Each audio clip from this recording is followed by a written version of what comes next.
কিছুক্ষণের মধ্যে বানিয়ে ফেলুন এই সয়াবিন কষার রেসিপি।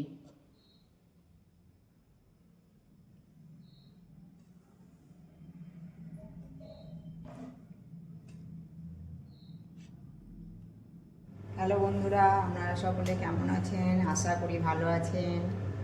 আমি আজকে একটা নতুন রেসিপি নিয়ে আপনাদের সামনে এসেছি। দেখতে থাকুন এবং আমার চ্যানেলটা যদি ভালো লাগে নতুন নতুন রেসিপিগুলো, তাহলে আপনারা অবশ্যই সাবস্ক্রাইব, লাইক ও কমেন্ট করবেন। এবার আমি কি বানাবো সেটা দেখতে থাকুন। দেখুন, একটা প্যান বসিয়ে দিচ্ছি, জলটা একটু গরম হোক। এবার আমি এই সোয়াবিন দিয়ে একটা রেসিপি বানাবো, তাই সোয়াবিনটাকে আমি এই জলের মধ্যে দিয়ে দিলাম।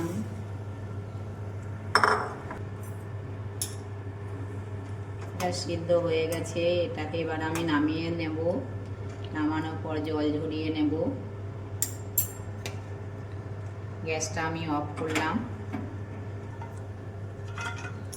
একটা তাও বসিয়ে দিলাম। এই দেখতে পাচ্ছেন আলুগুলো ভেজে নেব।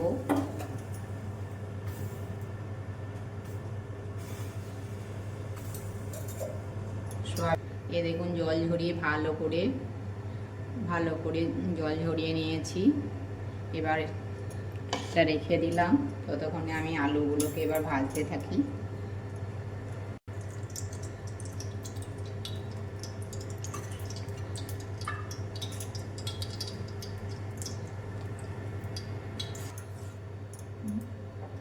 এবার আলুগুলো এক একে ফেলে দিচ্ছি আমি। আলুটা আমি 80% সিদ্ধ করে রেখেছি।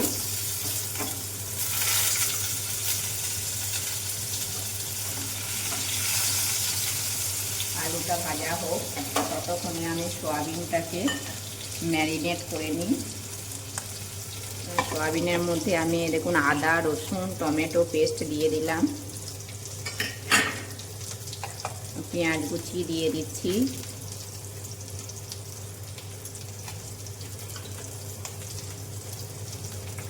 দেখুন ধনেপাতা কুচি দিয়ে দিলাম।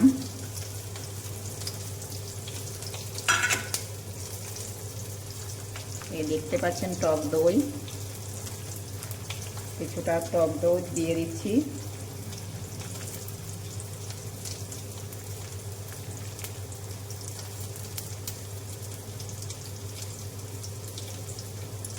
এবার ভালো করে এটাকে মেখে নেব লবণ হলুদ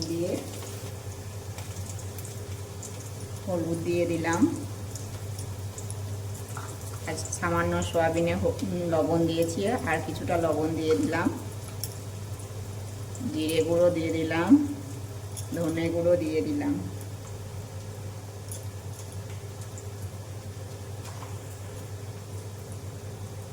লঙ্কা গুঁড়ো দিয়ে দিচ্ছি।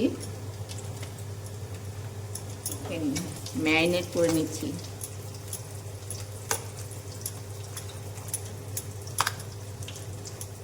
মাংস স্বাদ দিয়েও হার মানাবে। আপনারা বাড়িতে এইভাবে একবার বানিয়ে খাবেন, দেখবেন খুব সুন্দর লাগছে খেতে।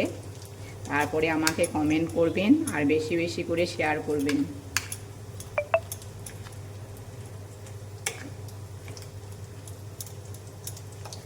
ম্যারিনেট করে রেখে দিলাম। এই মটরশুঁটিটাও এর মধ্যে দিয়ে দিলাম। আলুগুলো ভাজা হয়ে গেছে, একে একে তুলে নিলাম।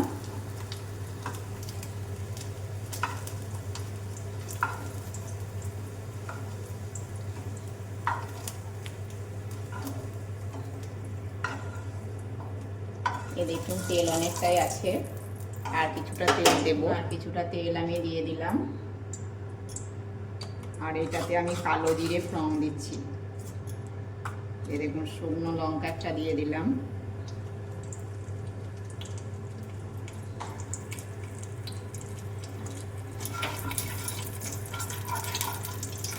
দেখুন সুন্দর একটা গন্ধ বেরিয়েছে। এবার আমি এই সয়াবিনটা 10 মিনিট পর ফিরে আসছি। এর মধ্যে দিয়ে দিচ্ছি।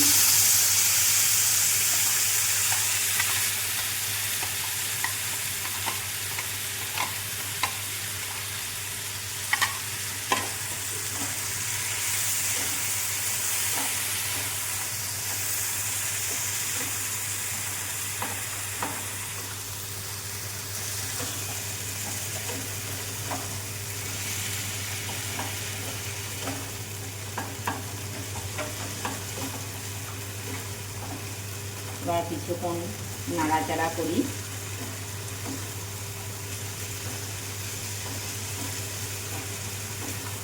সোয়াবিনের এই রেসিপিটা আপনারা বাড়িতে বানিয়ে খাবেন। ভালো করে এটাকে কষিয়ে নিই।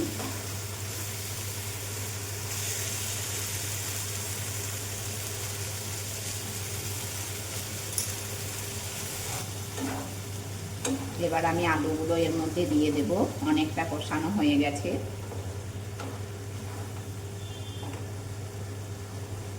দেখুন এই আলু কটা দিয়ে দিলাম।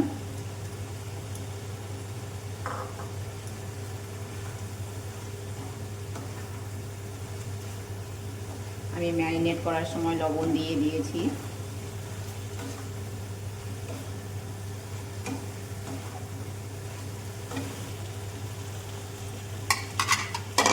আর কিছুটা জল দিলাম।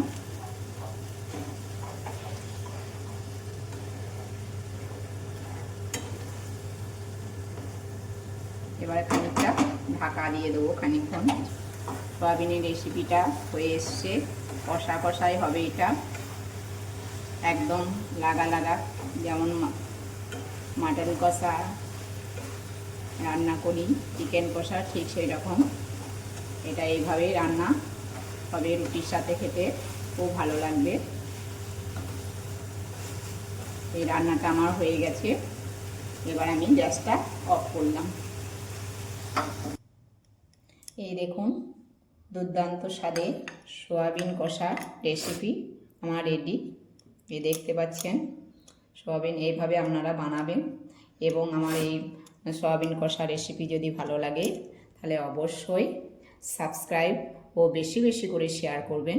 তাহলে আরও নতুন নতুন রেসিপি আপনাদেরকে দেখাতে পারবো।